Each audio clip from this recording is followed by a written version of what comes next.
नमस्कार दोस्तों, सरकारी भर्ती के इस यूट्यूब प्लेटफॉर्म पे आप सभी लोगों का स्वागत है। और राजस्थान पीसीएसजे में कुछ जुडिशियल की पोस्ट आई हैं, उसके बारे में हम इस वीडियो में चर्चा करने वाले हैं। क्या एलिजिबिलिटीज़ हैं, क्या रिक्वायरमेंट्स हैं, कैसे अप्लाई करना है, क्या प्रोसीजर, सबके बारे में हम जानेंगे। तो राजस्थान उच्च न्यायालय जोधपुर ने ये विज्ञापन निकाला है और इसमें सिविल न्यायाधीश संवर्ग सीधी भर्ती प्रतियोगिता 2024 इसका नाम है। इसकी दिनांक 9/4/2024 को निकाला गया। तो इसकी लास्ट डेट जो है एग्जाम इसको फॉर्म को फिल करने की, तो 8 मई 2024 है ना। और उन्होंने क्या बताया हुआ यहाँ पर बेसिक बातें जो हैं वो ये हैं कि पदनाम है सिविल न्यायाधीश एवं न्यायिक मजिस्ट्रेट। 222 कुल टोटल क्या है इनके पास में पोस्ट है ना। जिसमें 2022, 2023 और 2024 की कुछ वैकेंसीज हैं। 22 कितनी है, 23 और 24 की, सबको मिलाकर टोटल कितनी है, 222 पोस्ट है। और उन्होंने कहा हुआ है कि आप डिटेल को पढ़ लें अच्छे से, तो वो डिटेल तो हम यहाँ पर हम सब समझ ही लेंगे। फिर हम बात करते हैं कि ऑनलाइन परीक्षा का शुल्क कितना है। तो 9/4/2024 को दोपहर 1 से दिनांक, अच्छा यहाँ पर ये बताया हुआ है इन्होंने कि आप कब तक आप फीस को सबमिट कर सकते हैं। 9 अप्रैल से लेकर के 9 मई तक, 8 मई तक आप रजिस्ट्रेशन कर सकते हैं और 9 मई तक आप अपनी लास्ट फीस को सबमिट कर सकते हैं। और ऑनलाइन एप्लीकेशन कर देंगे तो आपको जिसका लिंक जो है वो आपको नीचे प्रोवाइड कर दिया जाएगा। प्रारंभिक या मुख्य परीक्षा पीसीएसजे में दरअसल 3 स्टेज में एग्जाम है। पहला आपका प्रीलिम्स एग्जाम है, फिर आपका मेंस है और फिर आपका इंटरव्यू है ना। तो उसके बारे में बताया हुआ है। डेट बताई हुई है 16 जून 2024 रविवार को क्या होगा, आपका प्रीलिम्स का एग्जाम होगा। फिर उसके जो बच्चे अपियर हुए हैं उनको सबका रिजल्ट के बाद आपको बताया जाएगा आपका मेंस का एग्जाम कब होगा, फिर आपका इंटरव्यू का एग्जाम कब होगा। उसके बाद रिजल्ट अनाउंस करने के बाद आपको ये भी बताया जाएगा। फीस कितनी है, 1250 रुपये फीस है। सामान्य वर्ग, अन्य पिछड़ा वर्ग, इसमें क्रीमी लेयर श्रेणी, अति पिछड़ा वर्ग, क्रीमी लेयर श्रेणी, अन्य राज्य के आवेदक, यानी कि जो डिफरेंट स्टेट के लोग हैं वो तो अनरिजर्व में ही काउंट होते हैं। तो ये इन सब के लिए कितनी फीस है, 1250। राजस्थान राज्य के अन्य पिछड़ा वर्ग के नॉन क्रीमी लेयर, देखिए यानी कि ओबीसी जो क्रीमी लेयर में है ना, और जो नॉन क्रीमी लेयर उनके लिए 1000 रुपये का फीस है। अति पिछड़ा वर्ग, नॉन क्रीमी लेयर, आर्थिक रूप से कमजोर आवेदक यानी कि ईडब्ल्यूएस, कितना, 1000। दिव्यांग राजस्थान राज्य के अनुसूचित जाति जनजाति के आवेदक जो है उनके लिए 750 रुपये का फीस है। परीक्षा की शुल्क जो वापस नहीं किया जाएगा, सिंपल सी बात है। अब देख लेते कितनी कितनी पोस्ट है इसमें। ये नंबर ऑफ वैकेंसीज लिखा हुआ है 83, ये ईयर वाइज लिखा हुआ है। 2022 दिसंबर में जो वैकेंसीज थी 32 जनरल में, इसमें से 9 जो है वो वुमेन्स के लिए रिजर्व है। और इन 9 में से 2 पोस्ट जो है विडोज के लिए हैं, यानी कि टोटल 32 है अनरिजर्व्ड में। सो 9 किसके लिए, महिलाओं के लिए हैं। और इन 9 में से 2 किसके लिए, विडो के लिए, यानी कि 7 नॉर्मल वुमेन के लिए और 2 किसके लिए, विडोज के लिए रिजर्व्ड है। सेम ऐसे ही एससी में 13 पोस्ट है, 3 महिलाओं के लिए हैं। 13 में से, यानी कि ये महिलाएं अगर 4 ज्यादा हो जाती तो ये यहाँ जा सकती है, लेकिन 3 जो है वो महिलाओं को ही दी जाएंगी। 9 आउट ऑफ 2, 9 है, 2 वुमेन के लिए हैं। ओबीसी में भी 17 है, 5 वुमेन के लिए हैं। आउट ऑफ 5 पोस्ट 1 जो है वो विडो के लिए है। ये अच्छी चीज है कि मतलब वो स्पेसिफाइड कर रहे हैं। हम महिलाओं को तो आगे बढ़ा ही रहे हैं, बट अगर कुछ महिलाएं जो विडो हैं या, तो हम उन्हें भी प्रोत्साहन दे रहे हैं। राजस्थान सरकार की अच्छा अच्छा मुझे लग रहा है थोड़ा सा पहल। आउट 8 पोस्ट हैं, 4 हैं, 1 पोस्ट फॉर वुमेन है। टोटल 83 वैकेंसीज हैं। 3 post for person with benchmark disabilities हैं, ठीक है। 3 पोस्ट इनके लिए रिजर्व में।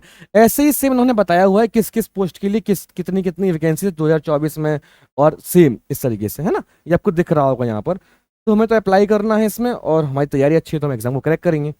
Out of 9 reserved post for person with benchmark disability, 2 post are reserved for blind and low vision, 3 are for deaf and hard for hearing, and 2 for locomotors. यानी कि जो post है आप देख रहे हैं 9, यानी कि 4, 2, 6 और 3, 9।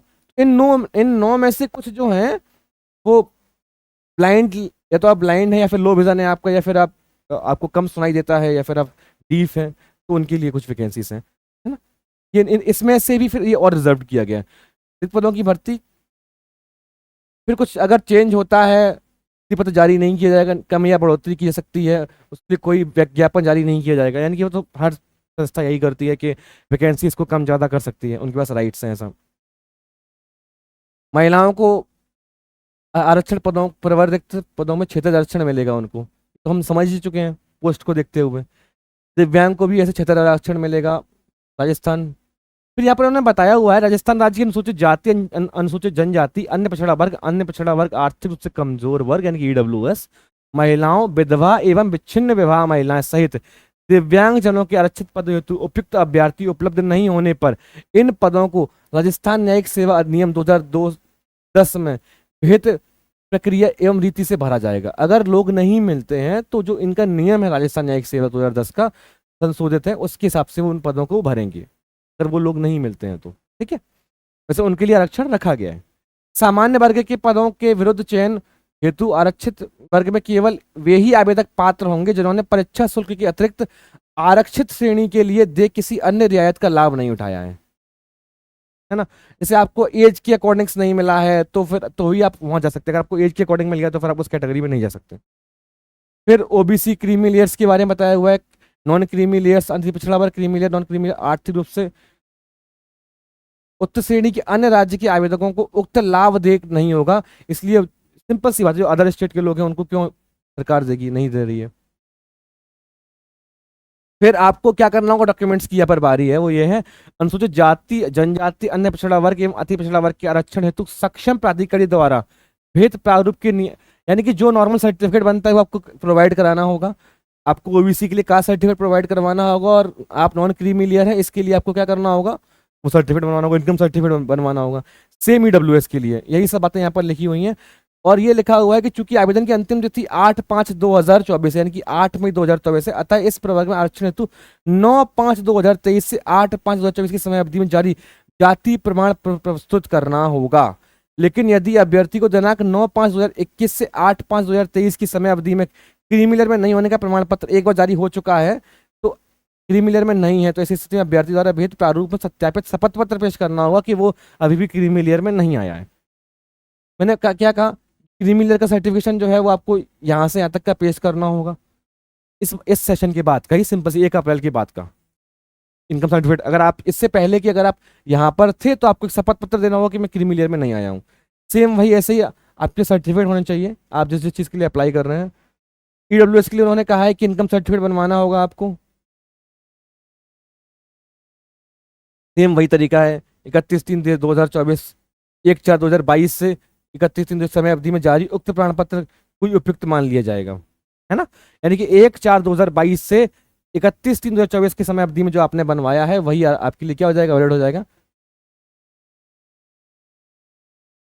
ठीक है, कोई डाउट तो यहाँ तक नहीं रहा होगा आपको। फिर वैध जाति प्रमाण पत्र बनवाना होगा आपको, पति के नाम व निवास स्थान के आधार पर जारी जाति प्रमाण पत्र मान्य नहीं होगा। ये इंपॉर्टेंट इन्फॉर्मेशन है कि आपके पापा की जो कास्ट सर्टिफिकेट है वही आपके लिए क्या है, वैलिड है। डेथ सर्टिफिकेट प्रोवाइड करना होगा विडोज को, कि डेथ हो चुकी है उनके हस्बैंड की। डिवोर्स महिलाओं को विवाह विच्छेद का सर्टिफिकेट प्रोवाइड कराना होगा। अब शैक्षण एकेडमिक क्वालिफिकेशन की बात कर लेते हैं, वो क्या है कि no candidate shall be eligible for recruitment to services unless he hold a degree of bachelor of law professional.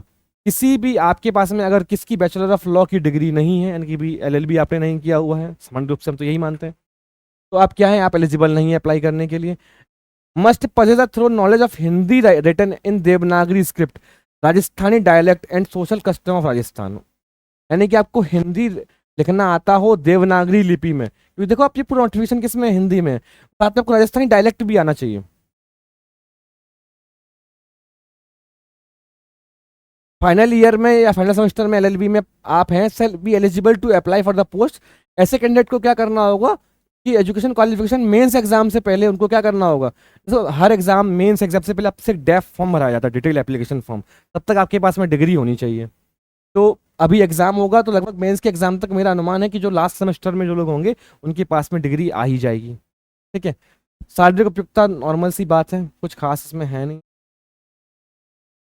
Age limit दी हुई है कि आप 40 साल से अधिक नहीं होने चाहिए, मतलब first day of January following 1/1/2025 को आप 40 साल से आपकी उम्र जो है वो अधिक ना हुई हो।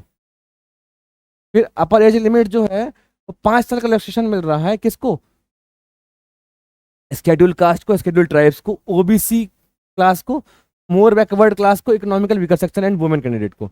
The above relaxation in age will be admissible only in one category. आपको केवल किसी एक कैटेगरी का क्या मिलेगा, रिलैक्सेशन मिलेगा। The upper age limit shall be relaxed 5 year in case of person with benchmark disabilities. अगर आपको क्या है कि अगर आपके पास में पर्सन विद बेंचमार्क डिसेबिलिटीज हैं तो भी आपको क्या मिलेगा, 5 साल का रिलैक्सेशन मिलने वाला है। ठीक है। या फिर आपको करेक्टर सर्टिफिकेट बनवाना होगा। अगर आपके करेक्टर सर्टिफिकेट नहीं है तो फिर विश्वविद्यालय से बनवा लेंगे, बन जाता है हमारा सबका, तो आप एलिजिबल नहीं हो पाएंगे, समस्या रह जाएंगी आपको। तो कुछ बातें बताई हुई हैं।